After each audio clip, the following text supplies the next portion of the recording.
కరీంనగర్ పట్టణంలో ఉద్రిక్త వాతావరణం నెలకొంది. బీజేపీ నాయకులు కాంగ్రెస్ నాయకులు పోటాపోటీగా నిరసనలకు దిగారు. జనహిత పాదయాత్రలో మహేష్ కుమార్ గౌడ్ బండి సంజయ్ పై అనుచిత వ్యాఖ్యలు చేశారని బీజేపీ నాయకులు కాంగ్రెస్ నాయకుల ఫ్లెక్సీలను దిష్టిబొమ్మలను దగ్ధం చేశారు. విషయం తెలుసుకున్న కాంగ్రెస్ కార్యకర్తలు అక్కడికి చేరుకుని బండి సంజయ్, బీజేపీ రాష్ట్ర అధ్యక్షుడు రామచంద్రరావు ఫ్లెక్సీలను దగ్ధం చేశారు.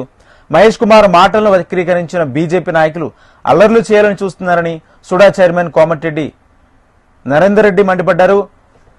మరొకమారు కాంగ్రెస్ నాయకులపై అనుచిత వ్యాఖ్యలు చేస్తే చూస్తూ ఊరుకునేది లేదని హెచ్చరించారు. తాము తలుచుకుంటే ఏదైనా చేయగలమని వార్నింగ్ ఇచ్చారు.